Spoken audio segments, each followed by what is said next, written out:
안녕하십니까. 기린만의 시드머니 진행의 기린만입니다. 24시간 불이 꺼지지 않은 화려한 도시 어디일까요? 바로 미국의 라스베가스인데요. 이곳 라스베가스가 또 한 번 반짝이고 있습니다. 세계 최대 IT 전자 전시회인 CES 2025가 미국 네바다의 사막 한가운데서 전 세계를 사로잡고 있는데요. 지금 이곳에서는 기술이 예술이 되고 꿈꿨던 미래가 현실로 펼쳐지고 있다고 합니다. 매년 1월에 펼쳐지는 CES, 올해의 주제는 바로 몰입입니다. 일상의 한계를 넘어선 AI와 더불어 모빌리티, 헬스케어 등 다양한 섹터로 구분되어 기술 산업의 방향성을 제시하는 CES. 올해에는 특히나 눈여겨볼 만한 내용들이 아주 많다고 합니다. 오늘 시드머니에서는 CES의 풍부한 상황과 함께 관련 국가와 기업의 업황에 대한 내용들도 살펴보도록 하겠습니다. 스튜디오에는 반가운 분이죠. 차영주 소장님, 박상정 앵커님 함께 하십니다. 안녕하세요. 안녕하십니까. 우리가 새해 첫 해부터 좀 글로벌하게 시작을 하도록 하겠습니다. CES 굉장히 유명한 전시회인데요. 이게 매년 이제 하는 전시회입니다. 뭐 내년에는 우리 토마토에서 단체로 한번 가봤으면 좋겠다. 너무 좋죠. 너무 좋을 것 같은데. 저 이원 생중계 한번 해보고 싶어요. 이원 생중계. 내년에는 그렇게 한번 노력을 해보도록 하겠습니다.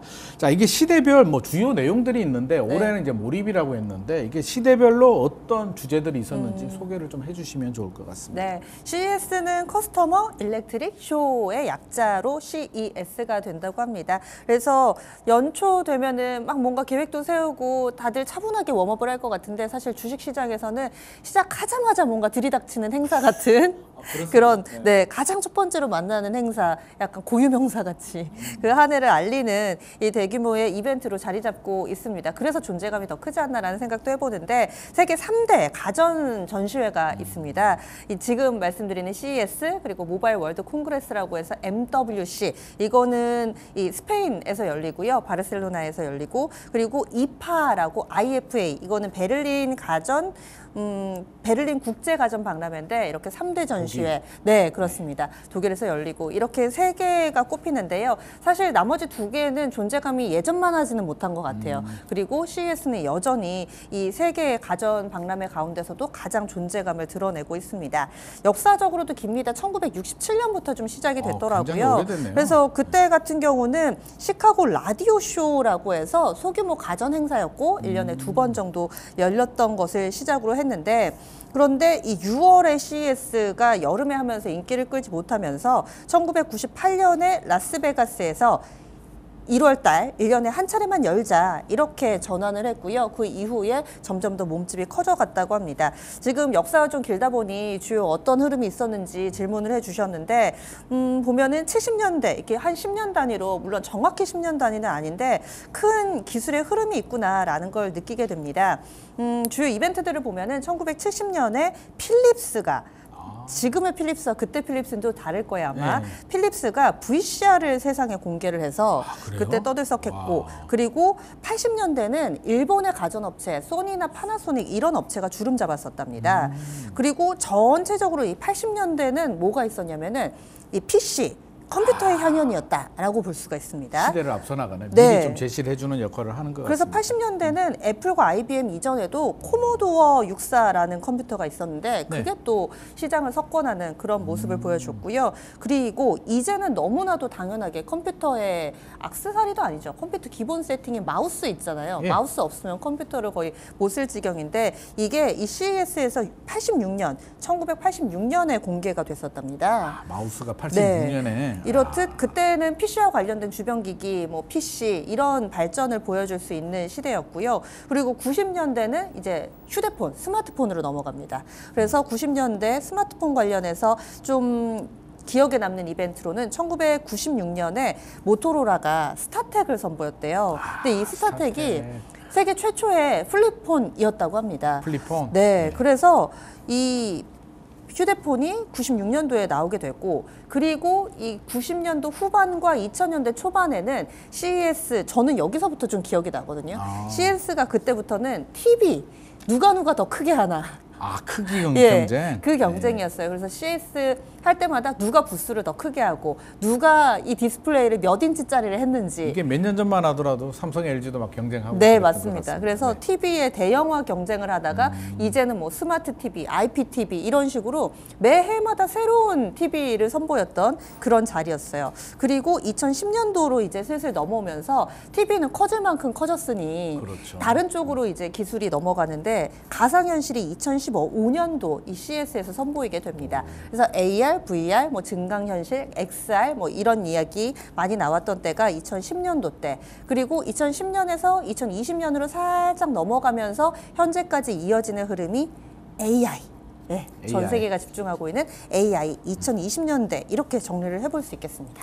이게 말씀하신 내용을 보니까 CES가 미래로 가는 타임머신을 좀 타는 오, 기회 아닐까 네, 하는 표현이 생각도 참, 듭니다. 네. 필립스에서 소니에서 그 당시만 하더라도 소니가 이제 굉장히 세계적인 명성이었고 저희들 어릴 때만 하더라도 소니 워크맨 하나 가지고 있으면 이제 대단한 거. 엄청난 상황이고 아까 스타텍 말씀하셨는데 우리 스타텍 있으면 그 시절에 스타텍 가지고 있으면 모든 게 다 요즘 뭐 고급 뭐 람보르기니 차 정도의 굉장한 명성을 가졌던 게 갑자기 또 기억이 납니다. 이렇게 시대 흐름을 좀 읽을 수가 있는데 이제 우리나라가 중요하잖아요. 아까 말씀하셨듯이 일본도 나왔고 미국 모토로라도 나왔는데 어느 순간 이제 CES의 중심이 대한민국의 우리 기업들이 이제 많이 자리를 잡고 있는데 지금까지 개최된 CES에서 대한민국의 입지 흐름 이걸 사영주 소장님께서 한번 알려주시죠. 예, 그 박원정님께서 잘 정리하셨고요. 우리가 전반적으로 보게 된다라면 처음부터 우리 한국이 두각을 나타냈던 시기는 아니죠. 그렇죠. 80년대만 하더라도 이건희 회장이 미국의 월마트에 가서 삼성의 전자제품이 바닥에 깔려 있는 걸 보고 극대노를 했었던 그런 시기다라고 말씀드릴 수 있겠죠. 지금 김만 소장님 소니 워크맨 얘기하시는데 그때 삼성에서도 그런 게 나왔었어요. 마이마이라는 게 나왔는데 그때 이제 어떻게 되면 소니의 워크맨 같은 경우 소프트 터치였고요. 저희는 하드 터치였어요. 플라스틱으로 돼가지고 그런 기술이 있었고 본격적으로 이제 우리가 CES의 이름을 알리기 시작한 게 2000년대 넘어서부터 두 분이 말씀하신 TV의 대형화라든지 이러면서부터 이제 우리가 두각을 나타냈다라고 말씀드릴 수 있겠죠.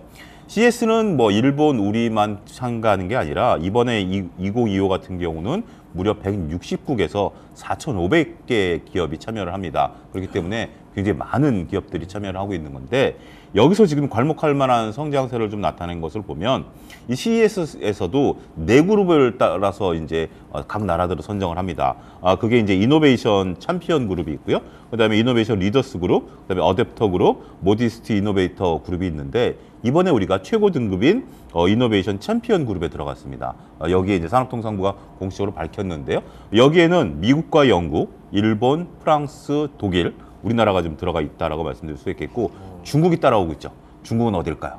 두 번째 중국은 우리보다 두 단계 아래인 두 단계 어댑터 그룹입니다. 중국과 인도는 어댑터 그룹이고요. 우리는 최고 등급의 이제 일본과 미국과 독일과 어깨를 나란히 한 그런 모습들이죠.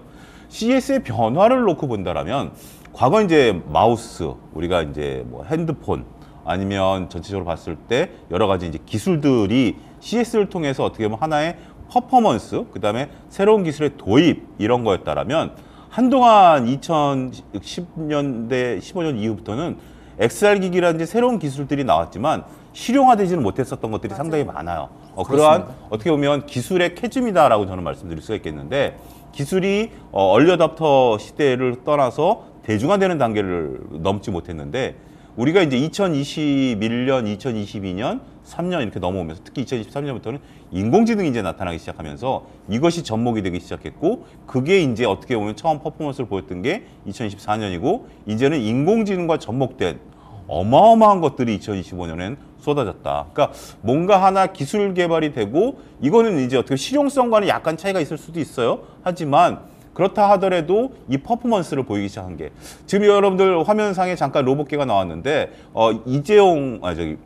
정의선 회장이 2년 전에 CES에서 로봇계를 데리고 나서 한마디도 안 하고 걸어다니다 끝났어요. 근데 일부러 그런 거예요? 일부러 그런 퍼포먼스를 보인 거죠. 보스턴 다이나믹스사를 인수한 이후에 근데 저런 로봇이 가전쇼에 나온다? 그때만 해도 좀 생소했어요. 왜냐하면 가전쇼는 TV가 주요였기 때문에. 근데 그렇습니다. 이제는 오히려 TV보다는 저러한 것들이 현재 가전이라는 이름으로 가전쇼라는 이름으로 진행이 되고 있다는 것이 시대상의 변화다라는 점도 말씀드려야 될 것 같습니다.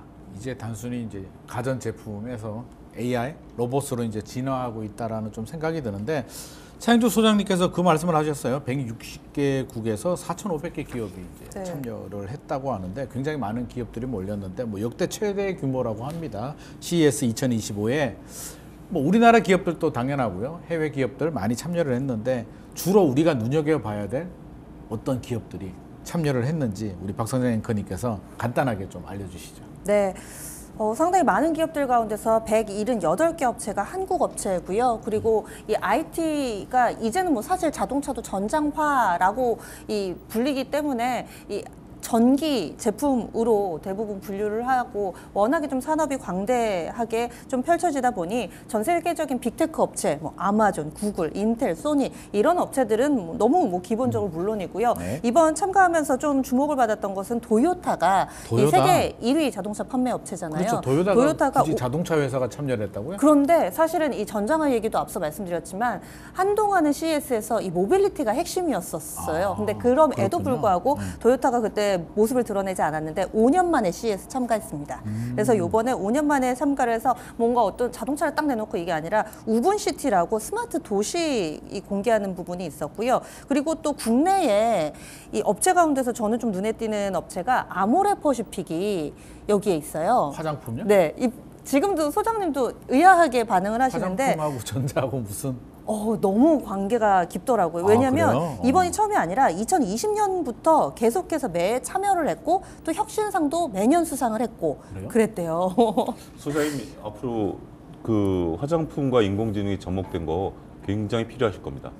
화장품이 인공지능과 무슨 접목이 될까요? 인공지능과 접목이 되면 어떻게 피부라든지 이런 관리에 있어서 엄청난 노하우가 쌓이게 된다는 거죠. 메이크업도 자동으로 해주나? 아니요, 그런 건 아니고요. 이제 그 다음 단계. 왜냐하면 지금 현재 인공지능 단계에서 쓸 수 있는 건 두 가지입니다. 첫 번째는 소장님의 변화에 따른 피부에 대한 변화를 인공지능이 캐치해낼 수가 있습니다. 진단해 주는 거죠. 진단해주고요. 진단을 해준다? 거기에 따른 오. 맞춤형 화장품을 자가 제조해서 사용까지 가능한 거죠. 와, 제가 아이디어 하나 주면 기계 하나 딱 덮었으면 메이크업이 딱 되면 좋을 것 같습니다. 아, 기계 하나 덮었으면 피부를 좋게 해주는 건 나왔어요. 그거는 나왔는데 예. 이제 진화하면 예. 메이크업까지 해주지 않을까. 그러면 수도 문신을 있을 하시죠?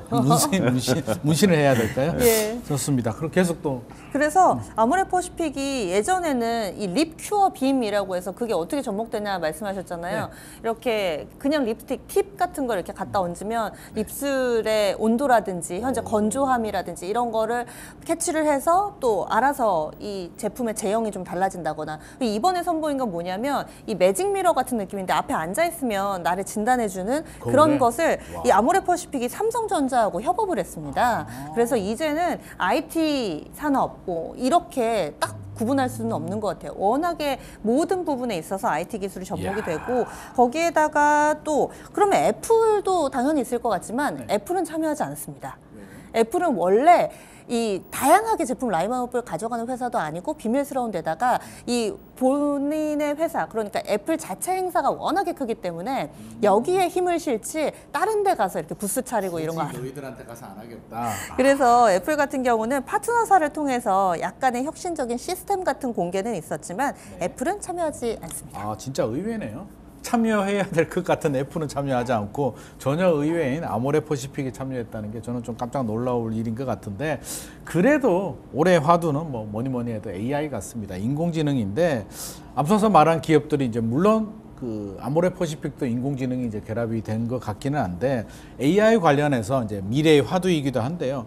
특히 활약이 기대되는 기업 그리고 어떤 기술을 또 선보였는지 우리 차영주 소장님께서 좀 알려주시죠. 여담으로 먼저 시작하면 아모레 퍼시픽을 얘기하셨으니까 웅진 싱크빅을 말씀을 드릴 것 같아요. 웅진도요? 웅진도 네. 여기 웅진도 나왔어요? 웅진도 참여를 했습니다. 상도 받았어요. 웅진이 상 받았어요? 예, 웅진이 뭘 했냐면 예. 이거가 있었으면 김인만 소장님하고 저하고 사모님한테 안 혼났을 텐데 아, 그래요? 빨리 좀 알려주세요. 부모 목소리로 책 읽어주는 플랫폼이 있습니다. 부모 목소리로? 그러면 어, 아이들 진작에 그런 게 교육이 나왔어야 있어요. 진작에 나왔어야 되는데 그리고 또 한 가지 우리가 영어 교육을 이제 어학 교육을 할 때 네. 세계 여러 나라를 다니면서 어학 교육을 하는 플랫폼을 만들었어요. 그러니까 정말 처음에 김화 소장님이 서두에 얘기하셨던 것처럼 상상이 현실로 이루어질 수 있는. 그러니까 이제 각 기업체들 입장에서 보면 자신들의 어떤 그 상상 이런 것들을 저렇게 지금 이제 화면에서 보시는 것처럼 만들어낼 수 있다라고 좀 말씀드릴 수 있겠죠. 우리가 전체적으로 보면 저기서도 보면 뭐 드론이라든지 디지털 헬스라든지 사이버 보안이라든지 핀테크 이런 것들 전체적으로 나오고 있는데 저기서 또 빠진 건 하나 또 대농입니다. 대농 같은 경우 우리가 대농이요? 그 농사 짓는 그런 부분들인데 인공지능으로 딸기를 재배하고요. 현재 지금 인공지능으로 이 대농이 하고 있는 그 잡초 뽑는 기기가 있는데 이게 잡초인지 농작물인지는 인공지능이 판별해낼 수 있거든요. 사진 판독으로 가능해요. 그거는 특별하게 이게 성분이 아니라 우리가 똑같이 벼처럼 생겼어도 벼와 그 쭉정이는 구분하잖아요. 네. 그래서 쭉정이는 레이저로 태워요. 그러면 친환경으로 이걸 만드는 거 아니겠습니까? 그러네요.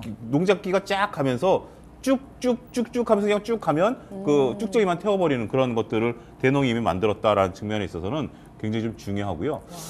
이거는 또 저도 상당히 관심을 갖고 있는 건데 삼성전자 자회사인 하만 같은 경우 우리가 영화 아이언맨을 보면 자비스라는 그 그쵸. 로봇이 나오거든요. 네. 그걸 차 안에다 탑재하는 것을 지금 이번에 선보였어요. 그렇기 때문에 차 안에서 제가 앉아가지고 야 이번에 어디 가야 되는데 그 길을 좀 안내해봐. 이쪽은 내가 잘 싫어하는 길이니까 이쪽으로 좀 옮겨줘. 여기 갈 때는 어떤 음악을 틀어줘. 이게 다 이제 지금 하만이 할 수 있는 그러한 부분들이다라고 말씀드릴 수 말로. 있겠고. 근데 가장 중요한 것은 이 인공지능을 하기 위해서는 원천 기술이 필요한 거 아니겠습니까? 네. 원천 기술은 두 가지죠. 하나는 통신이고 하나는 하드웨어죠. 따라서 이번에 젠슨 황의 그런 어떤 얘기들 이런 것들이 굉장히 관심을 좀 끌었죠. 왜냐하면 이런 것을 구현하기 위해서는 하드웨어가 이제 필수적이기 때문에 그 하드웨어를 어느 기업들이 어느 나라에서 제출할 것인가라는 것들이고 통신 같은 경우 이번에 우리나라 SK텔레콤이 KAI 얼라이언스라고 그래서 우리나라 세 개 기업과 같이 협업한 그런 부스를 만들어가지고 IR데이를 또 했어요. 그렇게 함으로써 통신, 그러니까 결국 이것들 사물 인터넷의 중요한 통신에 대한 부분들까지 우리나라는 모든 것을 다 할 수 있다. 그러니까 하드웨어, 물론 이제 GPU는 아직까지는 조금 우리가 자체 개발하지 못하고 있습니다만 그래도 중요한 HBM이라든지 DDR이라든지 이런 것들을 현재 납품하고 있다는 것이 확인이 됐고 통신, 그다음에 이걸 활용한 우리나라 틈새 시장에 대한 부분들 충분히 구현하고 있다라고 말씀드릴 수 있겠습니다. 저는 이런 기술도 나오면 좋을 것 같아요. 앞서서 이제 부모 목소리로 네. 책 읽어주는 거 좋은데 우리 또 남편들은 야단을 많이 맞잖아요. 야단 맞을 때 대신 좀 대응해 줄 수 있는 그런 AI 좀 나와줬으면 좋을 것 같습니다. 일단 다양한 기술들이 굉장히 좀 많이 눈에 띄고 있는데 자 우리나라 대표 기업 삼성, LG 항상 이제 뭐 TV 크기만 경쟁하는 시대는 아닌 것 같고 올해는 삼성, LG가 어떤 기술을 선보일까 저는 이것도 굉장히 궁금하거든요. 이런 어떤 쇼에서는 그 삼성이나 LG 같은 경우는 딱 하나의 아젠다를 정하는 게 중요하죠. 네. 앞서 우리가 오프닝 멘트에서도 이번 CES의 주제는 몰입이다라고 얘기를 하지 않았습니까? 삼성은 연결이다라고 얘기를 했고요. 그 다음에 LG전자는 기능 강화다라고 얘기를 했습니다. 그래서 삼성은 일단 그럼 연결을 어떻게 할 것인가라는 건데 주부분들 입장에서는 상당히 좋을 거예요. 우리가 딱 내가 그 아이패드 같은 그 스마트 패드를 딱 들고 있을 때 지금 빨래 몇 분 남았지? 냉장고에 지금 온도는 어떻게 되지? 내 집의 온도는 어떻게 되지? 궁금하시잖아요. 네. 뭐 다 그러죠. 그걸 한눈에 볼 수 있어요. 빨래 얼마나 더 돌려야 되지? 뭐 이런 거. 그런 것들을 터치 스크린을 통해 가지고 네. 냉장고, 세탁기, 건조기 이런 것들을 다 하나로 하고 하나로 통합해서 명령을 내릴 수도 있고요. 그런 것들에 대한 연결이라는 부분들이 있어서 상당히 좋고 이것도 음성 서버 얘네가 지금 하고 있는데 빅스비가 있기 때문에 하이 빅스비라고 되는 되죠. 이제 네. 그걸 통해서 모든 걸 구현할 수 있는 하이 빅스비 집에 온도 좀 올려줘 이런 것들 다 터치 스크린을 통해서 할 수 있는 삼성은 연결이라는 거고요. LG는 이제 기능 강화인데 이거랑 그러니까 어떻게 보면 차별화를 들어올 수 있는 부분들인데 저 같은 경우는 굉장히 필요한 게 저는 LG 기능인 것 같아요. 어떤 거요? 냉장고에 제가 좋아하는 음식이 언제 얼만큼 남아 있느냐죠. 근데 그걸 일일이 저도 몇 번 열어봐야죠. 앞에다가 이제 쓰려고 했는데 그거 귀찮거든요. 근데 쓰다. 넣었다 뺐다 할 때마다 애가 자동 체크를 해요. 그래서 보여줘요.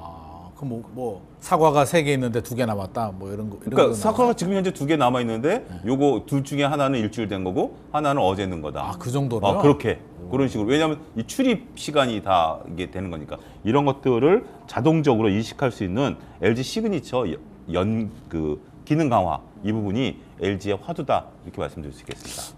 앞으로 그런 기능도 나오겠는데요. 얘기 들어보니까 이제 사과가 일주일 되고 하루 됐잖아요. 그러면 사과 줘 그러면 오래된 거부터 일주일 있는 거부터 이거 먼저 먹어 이렇게 좀 주는. 그걸 이제 기능도 소비자가 원하는 대로 세팅할 수 있겠죠. 세팅을 한다. 예. 나는 신선한 거부터 줘. 이렇게. 그렇죠. 나는 신선한 거죠. 우리 남편이 찾으면 오래된 것부터 줘. 이게 사모님이 정하실 수 있죠. 굉장히 좋은 기능이네요. 저는 달걀을 사다 놓으면 이게 넣어놓으면 똑같이 생겼잖아요. 네. 그래서 그렇겠다. 저는 선입 선출이 가능한데 남편은 또 그게 안 되고 그냥 안 되죠. 덕벅덕벅 위에 있는 것부터 아무거나 잡아주더라고요. 먼저 집죠. 가장 그 남자들의 손을 특징은 뻗었을 때 나하고 가장 거리가 가까워야 돼요. 맞습니다. 예. 다 그런가 봐요. 그래서 신선도 측면에서도 좋겠어요. 이게 뭐 우리 남자들 입장에서는 욕을 좀 덜 먹는 세상이 점점 다가오고 있는 것 네, 같습니다. 그렇죠. 자동으로 다 해주는데 자 이제 본격적으로 우리가 또 본 종목이죠. 주식 얘기 좀 해볼 텐데요. CES 2025가 이제 개막이 되면서 여러 가지 정보들 우리가 좀 여러 가지 이야기들 많이 했잖아요.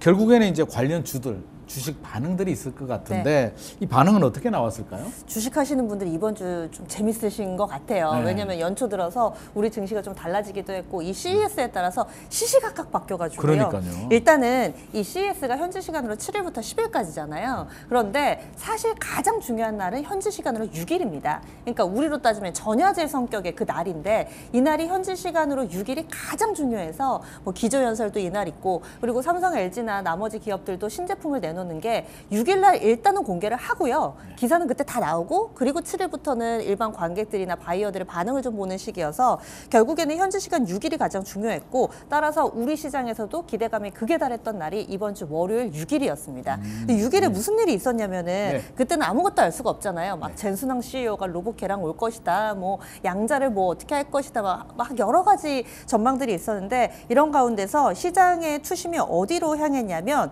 하이닉스로 향했습니다. 하이닉스요? 네. 오. 그래서 그날 SK 하이닉스가 하루 만에 10% 정도 올랐어요. 예. 왠지 사고 싶더라. 역대급 급등이 나왔던 그 날이었습니다.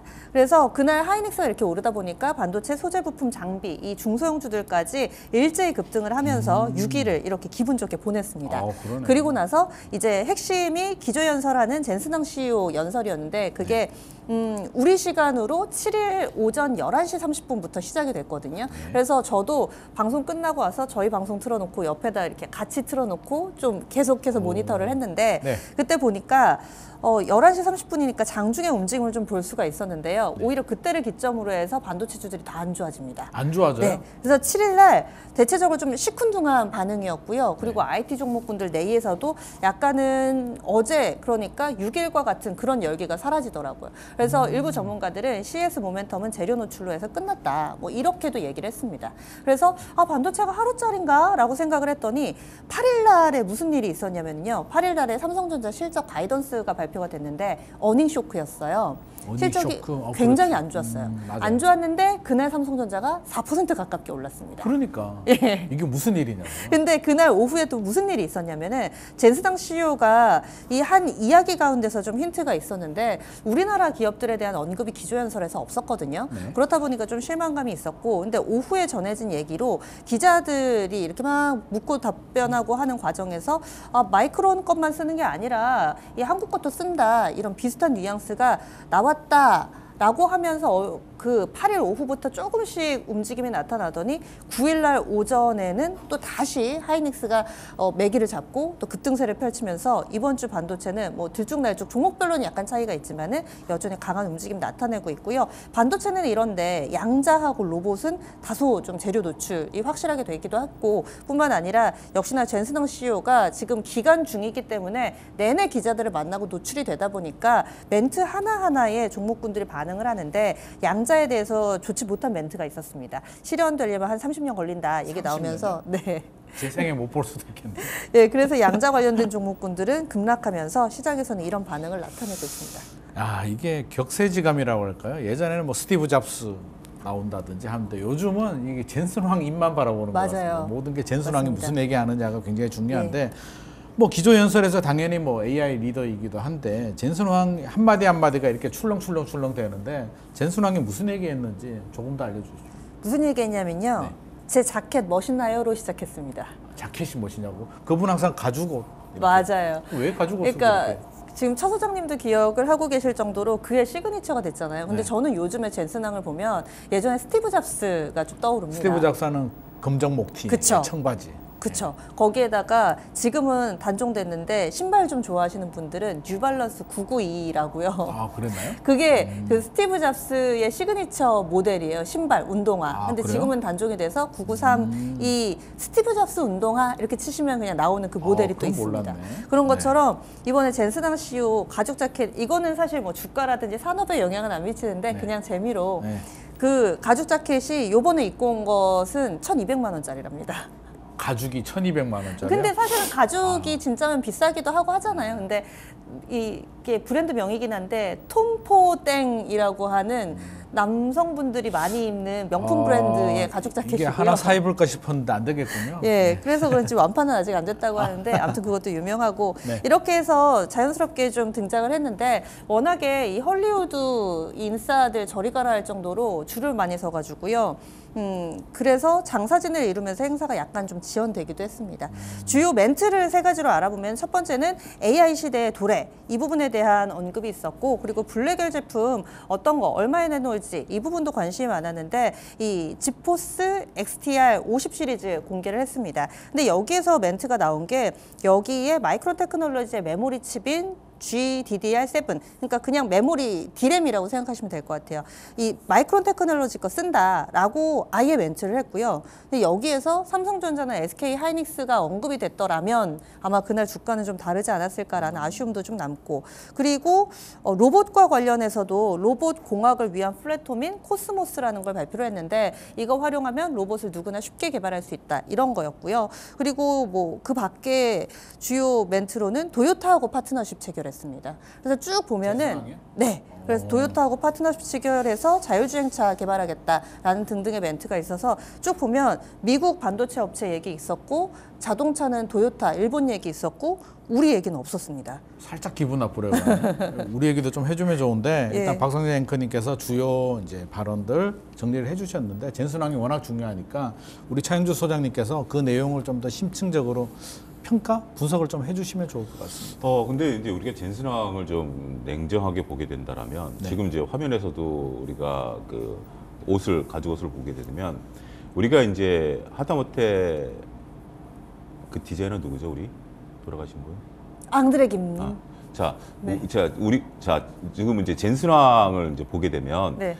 그 기존에 입었던 가죽 옷과 좀 다르죠. 맞아요. 좀 반짝이 달라졌어요. 스타일의 옷을 입은 거죠. 그러면 저게 어떤 의미일까요? 일관성일까요? 아니면 어떤 그 퍼포먼스, 그러니까 화려함을 보이는 걸까요? 저는 일관성보다는 오히려 떨어진다라고 봐요. 우리가 왜냐하면 그 일관성이 중요한 게 뭐냐면 네. 앞서 우리가 얘기했던 몇몇의 사람들을 보면 옷이 동일해 보여요. 우리가 볼 때는. 근데 그들도 제 보면 눈에는 동일해 보여요. 예, 사계절이 다 있다 그러더라고요. 거기도 이제 더운 거 여름 거 조절해서 남들이 볼 때는 똑같아도 그런 기능 조절을 하는데 지금 옷을 바꿔 입고 나온 거잖아요. 가죽 옷이다라는 공통점은 있지만 남들이 볼 때 저 사람 옷이 바뀌었네라고 느끼는 거죠. 자, 제가 왜 이 얘기를 꺼내냐면 젠슨왕이 불과 10년 전만 하더라도 저런 행사에서 무대에 오를 만한 인물은 아니었어요. 아니었었어요. 네. 그렇죠. 그 이유 중에 하나가 젠슨왕을 제가 평가절하하는 게 아니라 기업의 규모가 그랬다라는 거죠.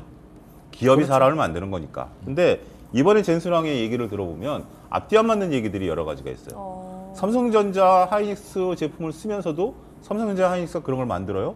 라고 오히려 기자한테 기자가 황당해할 정도로 그러니까요. 되묻는 DDR5를 삼성이 만들어요? 라고 얘기한다라는 것은 이거는 마치 그 어느 누가 얘기한 것처럼 술 한잔 하고 나왔나? 라고 얘기를 할 정도로 초등학생들도 알 수 예, 있는 이런 어떤 부분들을 놓고 보면 우리가 조금 이제 젠슨왕의 얘기라든지 그 원래 그러면 이제 과거에 이제 기자들이 했던 얘기, 젠슨왕이 조금 두서없는 얘기를 했었던 부분들이 다시 부각되는 것이 아니겠나. 그러니까 차분하게 준비된 멘트들을 하는 것들에 대한 것들은 뭐 누구든지 가능성이 있습니다만 즉흥적이라든지 준비되지 않은 단계에 있어서 실수가 잦다라는 것은 조금 우리가 감안을 해야 되지 않을까라고 좀 말씀드릴 수 있겠죠. 자, 일단 우리가 긍정적으로 놓고 본다라면 삼성전자 하이닉스가 조금 결이 달라졌다라고 말씀드릴 수 결이 있겠죠. 달라졌다는 예. 거죠? 일단 뭐 그 엔비디아 같은 경우 뭐 그 일본 기업과 합작을 하던 말던 얘는 하드웨어를 만드는 거기 때문에 일단 블랙웰 같은 경우 HBM이 570개가 넘게 들어간답니다. 그러면 그 부분에 있어서는 하이닉스에 대한 독주는 더욱더 강화될 가능성이 있다라고 보는 거고 삼성전자는 지금 현재 여러 가지 가능성에 대한 얘기를 하지만 삼성전자의 메모리 칩이라든지 우리가 DDR5라든지 이런 것들은 납품을 하고 있습니다만 정작 중요한 HBM 납품에 대한 것은 그 가능성에 대한 언급이지 구체적이진 않다라는 것 때문에 실망 매물이 좀 나왔다라는 거죠. 물론 삼성전자가 최근에 올랐었던 것은 이제 환율 영향이라든지 외국인들의 매수, 대외적인 변수 이런 것들이지만 젠순왕의 역할이라기보다는 그런 부분들로 좀 감안해서 봐야 되겠고 그렇지 않다라면 같이 올라야 되는데 서로가 다른 모습들을 보이고 있다라는 면에 있어서 하이닉스의 부분, 하이닉스는 지금 현재 올해까지는 제품이 완판돼 있어요. 그 엔비디아 납품 계약이 다 끝난 상태고 2026년 이제 계약을 할 거예요. 그런 부분들을 보면 다른 데서도 이제 만들어내긴 하겠죠. 그렇지만 다른 데서 만들어낸다 하더라도 지금 수요량이 워낙 늘어나고 있기 때문에 이런 수요량을 커버하는 부분에 있어서 하이닉스에 대한 매출은 크게 줄지는 않을 것이다라는 거죠. 자, 우리가 여기서 양자와 우리가 그 AI를 좀 구분할 필요가 있는데요. 그 전에 우리가 이제 D램 같은 경우는 1 더하기 1, 1 더하기 1을 계속 하는 거예요. 근데 지금 현재 우리가 인공지능은 1 더하기 1을 병렬 구조로 하는 거죠. 그러다 보니까 빨라지는 거죠. 양자는 1 더하기 1이 아니에요. 1 더하기 3, 5, 2, 5 이걸 동시에 수행하는 거거든요. 근데 지금 1 더하기 1을 병렬로 하는 것도 지금 어려운데 이거를 가지고 1, 3, 5, 7, 9를 한꺼번에 계산해낸다? 그래서 저는 그 여러분들이 양자를 이해하시는 게 그 양자 컴퓨터 기본 개념 중에 딱 이런 비유가 적절한 것 같아요. 1 더하기 1을 순서대로 그동안 해왔던 것을 그러니까 이렇게 직선으로 1 더하기 1을 해왔던 것을 이렇게 병렬로 1 더하기 1을 한 게 GPU라면 이거를 이런 식으로 하는 게 양자거든요. 네. 이 기술까지 가려면 물론 생각보다 빨라질 수 있겠죠. 그렇지만 그것에 대한 기대감이 조금 뒤로 수년됐다라는 말은 우리가 한번 곱씹어 볼 필요가 있고 어찌됐든 하지만 저는 꼭 그렇게까지는 오래 안 걸릴 것 같아요.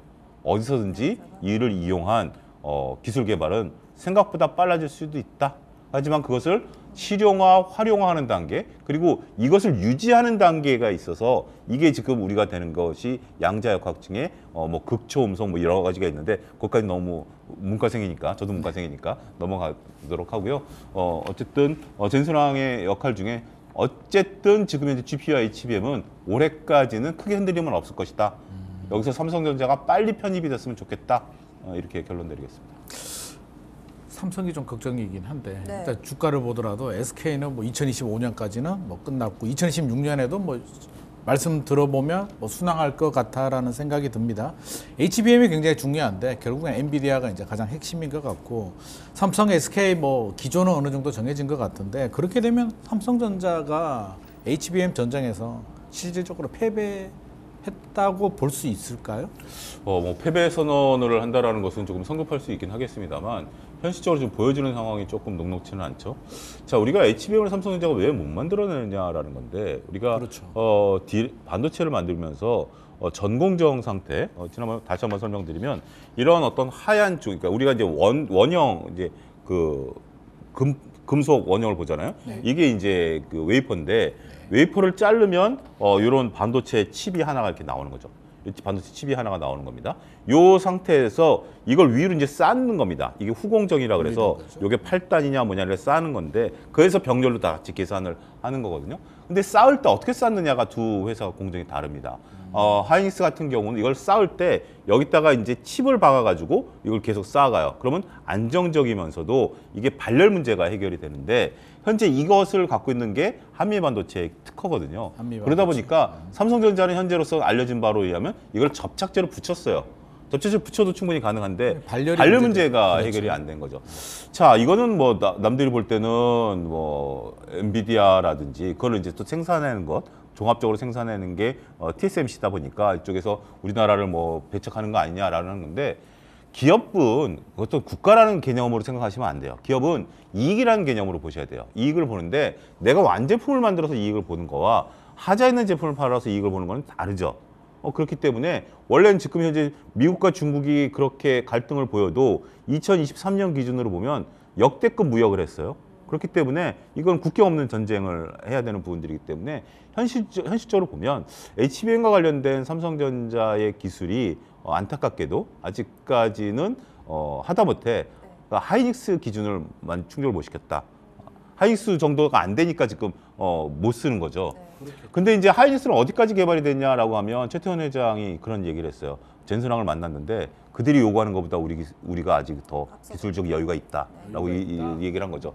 지금 이제 HBM 이제 4를 하이닉스는 개발 중에 있는 상태고 현재 지금 3E를 삼성전자는 개발 중에 있는 상태이기 때문에 원래 이 기술 격차라는 게 한번 벌어지기 시작하면 추월하기가 쉽지 않은 거죠. 우리가 중국을 그동안 반도체 DRAM 시장에서 따라잡기 어려울 것이다라고 봤었던 부분들 중에 하나가 이 기술 격차에 대한 어떤 시각이었는데 일단은 중국 같은 경우 물량 공세라든지 대규모 어떻게 보면 인해 전술 이런 것들을 통해서 빠르게 따라잡고 있는 거고 이게 또 인공지능과 또 연결이 되면 이 속도가 더 빨라질 수 있는 거기 때문에 두 가지 가능성은 다 있다라고 봐요. 이 기술 격차를 따라잡을 가능성도 있고 이 기술적 격차를 좁히지 못하고 꾸준히 그 상태로 갈 수 있는 그것은 누가 결정하느냐?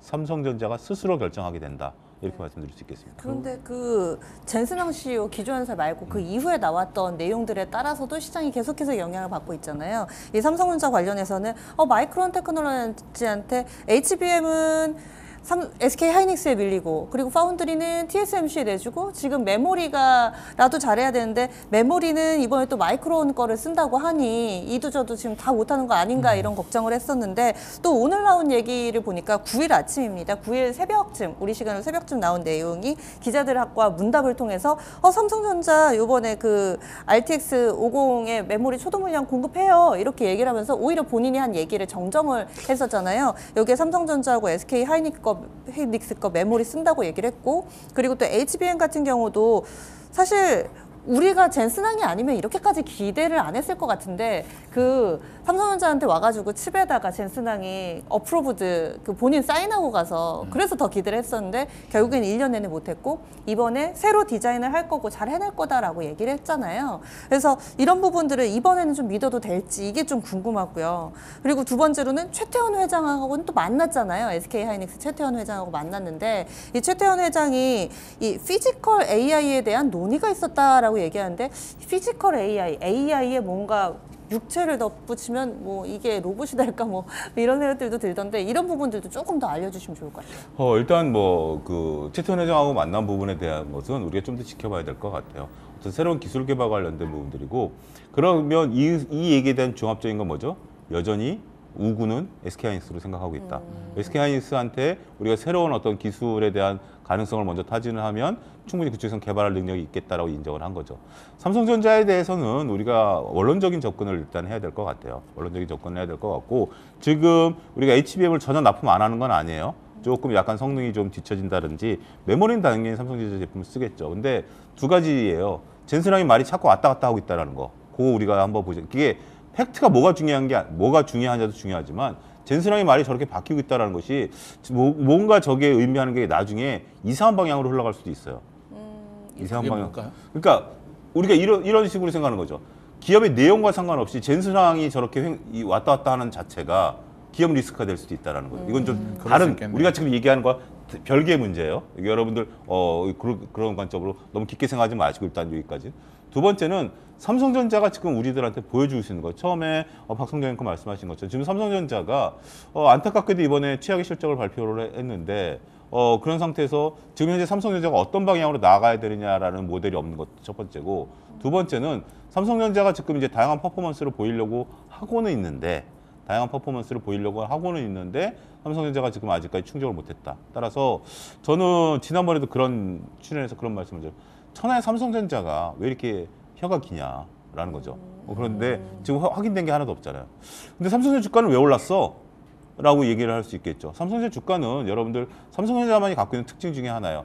실적과 별개로 움직일 수 있는 게 그나마 다행스럽다라는 거죠. 왜냐하면 지금 현재 삼성전자 주가를 짧게 얘기를 한다면 환율이 지금 오늘 이제 보니까 대기업들이 내년도 환율을 1,300원대 중반으로 정했다는 오늘 기사가 나왔어요. 그러면 지금보다 한 100원 정도 떨어져야 되거든요. 그러면 환율에서만 외국인들이 7% 수익이 나요. 그러면 환율에서 7% 수익이 난 걸 채권으로 갖고 있겠습니까? 삼성전자를 갖고 있겠습니까? 삼성전자를 사야 하는 거죠. 지금 더군다나 내년 3월부터 공매도 재개가 확정됐잖아요. 3월 31일부터. 그럼 외국인들은 롱숏 펀드가 들어올 수 있어요. 그러면 삼성전자 실적과 상관없이 외국인들 수급이 들어와. 이건 한국물을 산다라는 개념으로. 그런 개념으로 보셔야 되겠고, 어제 같은 경우 환율가 삼성전자 올랐을 때 4% 올랐을 때 환율이 1,450원대까지 떨어졌어요. 1,470원대에서 확 떨어지다 보니까 외국인들이 수급이 들어오면서 삼성전자를 샀다라는. 그러니까 삼성전자가 최악의 실적이 바닥이었다. 젠슨왕이 삼성전자를 언급해서 올랐다. 이것도 맞는 말일 수도 있어요.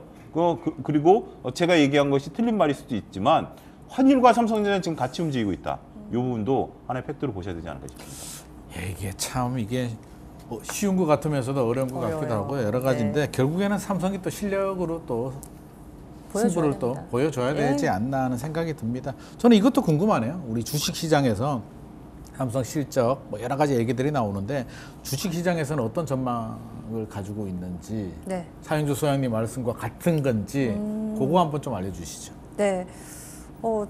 하반기 들어서, 그러니까 작년 하반기 들어서 분위기가 좀 좋지 못했고 삼성전자의 주가도 차트 통해서 보시면은 2024년에는 큰 산 하나가 있습니다. 네. 그래서 상반기에 산에 막 열심히 올라요. 근데 투자자분들이 막 열심히 올라타셨겠죠? 막 즐거워요. 8월 달에 고점이 거의 9만 원 정도까지, 8만 8천 원까지 갔다가 그때 막 10만 전자 얘기 나왔는데 이제 8월을 이제 정상으로 확인을 하고 이후에 계속해서 밀립니다. 그래서 얼마 전에 49,900원이 저가였잖아요. 거의 뭐 반토막이 나는 그런 흐름을 보여줬었는데 지금 4분기 실적 같은 경우는 컨센서스가 8조 약간 못 미치지 않을까 했는데 그것보다도 훨씬 덜 나왔습니다. 6조 5천 맞아요. 나오면서 쇼크였음에도 불구하고 주가는 오히려 그날을 기점으로 해서 바닥권 내에서 오름세 나타내서 최근에는 5만 원대 후반, 한 5만 7천 원, 8천 원 요 근처에서의 흐름을 나타내고 있고요. 그리고 증권가의 전망은 주가랑 거의 비슷하게 가는데 상반기만 하더라도 그때 목표가 상향 수정 레포트가 하루가 멀다 하고 나왔습니다. 그래서 삼성전자 목표 주가 평균이 11만 원대 정도였어요. 대체로 두 자릿수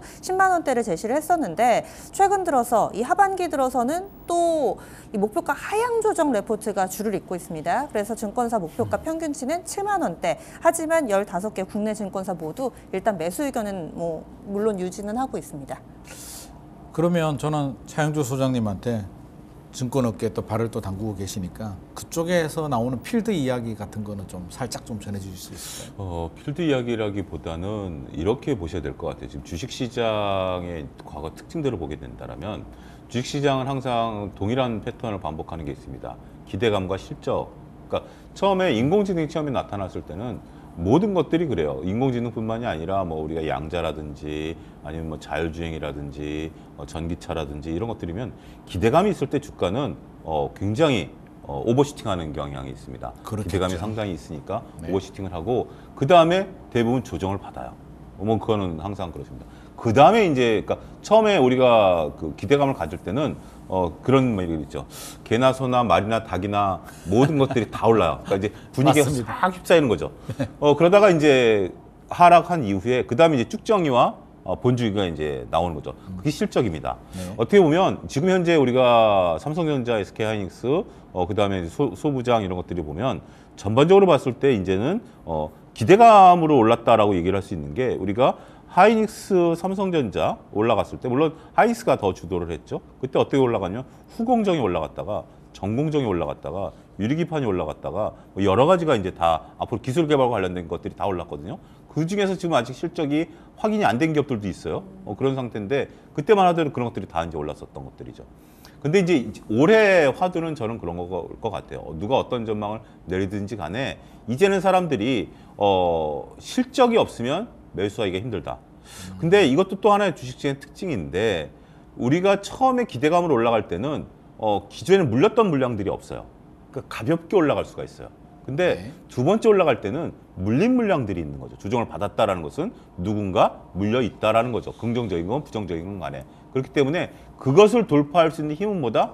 이제 단순 기대감 갖고는 안 돼요. 단순 기대감 갖고는 안 되고 실적으로 올라야 된다. 그래서 저는 주목을 해야 되는 게 하이닉스를 중심으로 보고 하이닉스 밸류체인에 있는 기업들을 중심으로 보면서 후공정의 중심을 보자.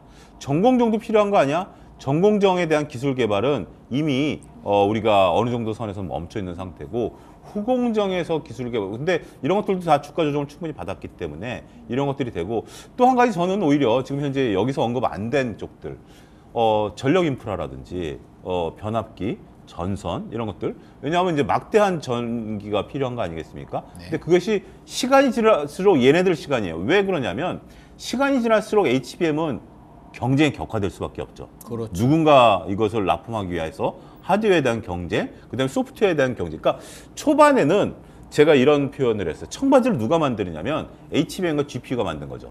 그걸 갖고 누가 돈을 버느냐는 상관없어요. 근데 어떠한 기업들도 투자 안 할 수가 없어요. 지금 우리가 얘기한 아모레퍼시픽이라든지 웅진 싱크빅이 이걸 개발했지만 중요한 건 이거 갖고 돈이 될까 얘네가? 투자한 비용을 회수할 수 있을까? 그거는 지금 논외라는 거죠. 그렇죠. 하지만 이걸 하려면 GPU와 HBM을 팔았어야 되는 거죠. 그러면 그 다음에 이제 돈을 버는 것은 얘네 웅진 싱크빅과 아모레퍼시픽이 돈을 벌 수도 있어요. 근데 좀 더 확정적으로 보는 건 뭐죠? 야 이거 돌리려고 보니까 전기가 부족하네? 그럼 확정적으로 들어가야 되는 게 전기인데 그거는 이미 작년부터 시작을 했고 그게 환경 영향 평가가 필요한 거거든요. 현실적으로. 그래서 본격적으로 첩사뜨는 게 올해 말부터일 거예요. 그러면 본격적으로 매출과 영업이익은 올해 말부터 만들어지거든요. 그런 어떤 산업의 흐름을 보고 투자를 하시면 지금 당장 인공지능 시대가 왔고 인공지능을 개발을 했고 HBM 그 젠슨왕에 대한 기대감이 있지만 차분히 앉아서 생각해 보면 산업이 어떻게 흘러갈까? 처음에 인공지능이란 게 나왔고 인공지능을 이제 개발하고 있고 그것에 대한 어떤 인프라라든지 이런 것들을 보게 된다라면 저는 의외의 답을 거기서 얻을 수도 있다. 이렇게 정리해드리고 싶습니다. 산업 흐름을 좀 보라는 차영주 소장님 말씀이시고 이게 뭐 빅블러 시대라고 하는데요. 저는 뭐 CES에 아까 다양한 뭐 기업들 참여를 했다라고 하는데 금융권도 뭐 참여를 했다고 합니다. 금융권은 또 CES에 왜 참여를 했을까요? 그러니까요. 이게 산업 간에 좀 경계가 사라지고 모든 것이 다 AI의 접목이 되기 때문에 금융권도 AI를 활용한 기술력 여기에 상당히 좀 관심을 갖고 있고 그래서 또 참여한 몇몇 업체가 있더라고요. 워낙에 IT 기업들이 굵직한 뉴스를 많이 내놔서 약간은 좀 묻혀 있을 수 있는데 그러니까요. 금융권 가운데서 신한은행하고 IBK 기업은행이 부수가 있답니다. 왜요? 네. 여기에 실제로 작년 11월에 서울의 서소문에 신한은행이 AI 브랜치라는 걸 냈대요. AI 지점이에요. 그래서 AI 지점이요? 네. 그거를 갖다가 만들어 놨는데 그 기술을 이 CES에 그대로 재현을 해놓는 부스로 옮겨놓는 듯한 느낌의 그런 AI 기술을 선보였다고 하고요. 그리고 IBK 기업은행 같은 경우는 올해 처음 참석입니다. 그러니까 신한 같은 경우는 3년 연속해서 CES에서 참여를 했다고 하는데 사실 저도 올해 처음으로 알게 된 내용이어서 네. 앞에도 2년 정도 더 했었대요. 그래서 이번이 세 번째고 IBK는 이번이 처음인데 여기서 뭘 하나 이렇게 봤더니 미래 성장 모형, IBK 박스, i1 뱅크 뭐 이런 것들을 영상이라든지 게임, 콘텐츠를 다양하게 만들어서 선보였다고 합니다. 그러면 앞으로 이제 뭐 금융, 경제, 산업이 모두 다 이렇게 다 네트워킹되는 뭐 그런 시대가 될 것 같고 저는 그것도 궁금하네요. 우리 지금 계속 AI 얘기 나오고 모빌리티 얘기 나오고 헬스케어 얘기도 나오는데 이거 외에도 또 우리가 좀 주목해야 될 만한 뭐 그런 분야가 있을까요? 젠수랑이 찬물을 끼얹긴 했지만 양자 컴퓨터 관련된 또 그 얘기 좀 기술도 몇몇 기업들이 또 선을 보이려고 해요. 그러니까 이제 우리가 이제 꼭 이 가전쇼라는 게 활용 가능한 것들이 있지만 퍼포먼스도 분명 존재하거든요. 그러니까 앞서 그 박 선생님 언급하신 것처럼 그런 것들은 나름대로 퍼포먼스가 되겠죠. 그게 이제 대중화될 때까지 좀 시간이 걸리긴 하겠지만 굉장히 중요한 거고 그러한 어떤 핀테크라고 칭하는 이런 것들이 이번에 소개가 많이 됐고 또 중요한 것은 에너지 전환과 관련된 부분들이 있어요. 근데 이게 지속 가능성에 대한 부분들이 필요하거든요. 우리가 에너지에 대한 부분들이 단순하게 신재생이냐 화석이 연료냐 이런 걸 떠나가지고 우리가 에너지를 앞으로 어떻게 효율적으로 활용하느냐라는 부분들 이런 부분들에 대한 얘기들도 좀 나왔고 또 여기서 또 한 가지 나온 거 있어요. 제가 관심을 굉장히 많이 가진 건데 푸드테크에 관련된 내용도 푸드테크. 네. 저도 그 관심이 갑자기. 푸드테크에 관련된 부분들이 나오고 미래 먹거리에 대한 부분들 이런 부분들도 이제 이 인공지능이 해결할 수 있는 부분들. 어떻게 해결해요? 저는 인공지능과 관련해서 처음에 쇼크를 먹었던 게 우리가 인공지능이 나온 게 이제 작년 초잖아요. 작년 4월에 롯데마트 가서 깜짝 놀랐습니다. 뭐 왜요? 구체적으로 걸어서 작년 4월에 그 롯데마트에 AI가 선택한 참외. 참외를 AI가 AI가 사진을 참외를 찍어서 이게 골라준다는 당도를 체크해가지고 네. 그걸 판 거예요. 사다 진짜로 먹었죠. 당도가 네, 맞나요? 어때요? 오, 맛있었죠. 아, 그래요? 맛있었어요? 그러니까 이제 이런 걸 통해서 이 효율적으로 그러면 만약에 지금 비가 안 온다. 네. 그럼 물을 줘야 된다. 근데 물을 줘야 되는데 과거에는 그냥 물을 쫙 줬잖아요. 네. 어느 지점에 몇 %의 습도만 유지해도 최적의 맛을 한다. 그러면 에너지가 어떻게 되죠? 절약이 되죠. 아, 자원이 절약될 수 있는 이런 부분들까지 있다라고 보면 참 저는 이 방송이 즐거운 게 김만 소장님하고 먹는 얘기를 할 수 있어서 상당히 즐거운 것 같습니다. 저는 그 생각도 드네요. 우리 네. 옛날 수박 살면 네. 두들겨도 맞아요. 보고 이렇게 삼각형 뽑아가지고 그 꼭지도 막 봐야 꼭지 되고 보고 막. 네. 꼭지도 보는데 이제 AI가 다 해주겠네요. 박성재 앵커는 삼각형을 모르는 세대예요. 아, 삼각형 지금 몰라요? 대답 못하잖아요. 알죠. 그런가? 옛날에 수박 맛을 못 보니까 이렇게 싹 빼서 이렇게 맛보게 해줬는데 앞으로는 이제 이게 다 추억의 이야기가 될 것 같습니다. AI가 이제 다 해주는 시대가 될 것 같고 이제 주제를 좀 바꿔가지고요. 미국과 패권 전쟁하는 중국 얘기 좀 해보겠습니다. 앞서서 이제 우리는 퍼스트 클래스 등급이었고 중국은 두 단계 낮은 등급이라고 하는데 저는 그래도 등골에 약간 좀 서늘함을 느껴요. 중국이 따라오는 속도가 무섭게 따라올 것 같은데 작년보다 235개 업체가 더 참가했다고 합니다. 일단 물량에서 중국은 어마어마하고 속도가 굉장히 빠른데 이런 식으로 참여하게 되면 결국에는 글로벌 패권을 중국한테 또 넘어가는 거 아닌가 하는 약간 걱정되는 마음도 있거든요. 예, 근데 이제 한 방이 좀 부족했다라는 표현이 좀 적절할 것 같아요. 중국이요? 네, 중국이 네. 이제 어떤 다양한 가전이라든지 뭐 예를 들면 그런 거죠. 중국에서는 안 팔고 중국에서는 아직까지 필요는 없지만 미국에서 필요한 두 가지가 선보였어요. 수영장 청소하는 로봇. 그 미국에서만 판매합니다. 미국에만 필요하죠. 미국에만 필요. 네. 그다음에 잔디 깎는 로봇. 그것도 미국에 미국에만 필요하네요. 판매하는 네. 거예요. 생산 어디서 하냐? 선전에서 생산을 해서 중국에서? 미국에서 판매하는 이런 것들이 나왔고 235개 기업이 이제 참여를 하고 그럼 이제 직원들이 대거 가야 되는 거 아니겠습니까? 핵심 직원서부터 하는데 여기 235개 기업 직원들의 절반 이상이 비자를 못 받았습니다. 이례적인 현상이라고 그러는데요. 미국 내에서도 이거를 좀 많은 미국 기업들도 여기 클레임을 좀 걸었대요. 왜냐하면 뭐 아무리 미중 간의 갈등은 뭐 정치적인 것들이고 서로 간에 또 만약에 그 로봇 같은 경우 미국에서 팔아야 되는 또 미국 현지 사람들도 있는 거 아니겠습니까? 그런데 절반 이상 직원들이 비자를 못 받아서 못 들어왔답니다. 그럴 정도로 어떻게 보면 이제 심리전 이런 부분들이 좀 있는 거고 어찌됐든 중국 업체들이 정말 다양한 그러니까 이런 식으로 표현하면 될 것 같아요. 우리가 어떻게 보면 새로운 LG나 삼성이라든지 아니면 젠슨왕 같은 경우 새로운 어떤 미래에 대한 퍼포먼스를 보였다라면 중국 기업들 같은 경우는 그것을 활용을 해서 우리가 소소하게 무엇을 할 수 있는 그런 것들을 많이 대거 선보였다. 그러니까 어떻게 보면 실용적인 면에 있어서는 중국 기업들이 좀 많은 것들을 좀 보인 그런 CES가 아니었나 말씀드릴 수 있겠습니다. 오히려 실속은 중국이 있지 않을까. 실제로 뭐 다양한 기술 앞서 나가는 기술들도 중요하지만 잔디 우리 집 마당에 잔디가 크는데 저렴하게 잔디 깎는 기계가 미국은 나오면 그거 하나 벌금 물잖아요. 그러니까요. 네. 그리고 우리나라도 도입되면 전원주택에 계시는 분들 필요하죠. 비만 오면 잔디가 얼마나 잘 자라는지 힘든 점을 물어보면 전원주택에 거주하시는 분들이 많은 분들이 잔디 때문에 미치겠다라는 이야기를 많이 하는데 오히려 중국은 이제 실용을 좀 차리는 것 같고 저는 이것도 눈에 좀 띄더라고요. 최대 규모 부스 한때는 뭐 삼성이냐 LG냐 막 이런 게 경쟁을 했었는데 올해는 최대 규모 부스 꾸린 게 중국 업체 뭐 하이센스라고 하는데 네. 뭐 또 삼성전자 옆에 또 이렇게 했다는 말도 맞아요. 있고 괜히 좀 뭔가 삼성을 견제하는 네. 것 같기도 하고 일부러 그랬는가 싶기도 한데 이 내용도 좀 전해주시죠. 일부러 그런 게 맞는 것 같습니다. 아 그래요? 두 분께 한번 질문을 드려볼게요. 네. 가전은 LG. LG 삼성? 그렇죠. 보통은 네. 이제 주변 분들한테 가전은 하면 보통은 LG가 나오죠. 네. 뭐 저희는 뭐 광고도 아니고 순간의 선택이 삼성 얘기 10년을 잡아갑니다. 네. 같이 하긴 할 건데 네. 그리고 아마 이 가전을 한꺼번에 마련을 많이 하시고 뭐 신혼 가전 하게 되시면은 그렇습니다. 네. 이 보면 삼성은 그래도 프로모션도 하고 할인을 많이 해요. 근데 LG 같은 경우는 콧대가 높아서 할인도 많이 안 해줍니다. LG가 콧대가 높거든요. 네. 네. 그리고 같은 사양으로 살려면 LG가 더 비싸요. 살짝 좀 더 네. 비싸더라고요. 그만큼 LG는 가전에 약간 프라이드도 가지고 있고 맞습니다. 또 대중적인 시각이 그래 백색 가전은 LG가 잘 만들어 그렇잖아요. 그렇습니다. 왜 이 이야기를 왜 드렸냐면 작년 3분기 기준으로 TV에서 전 세계 글로벌 TV 시장 점유율 1위가 어디일까요? LG?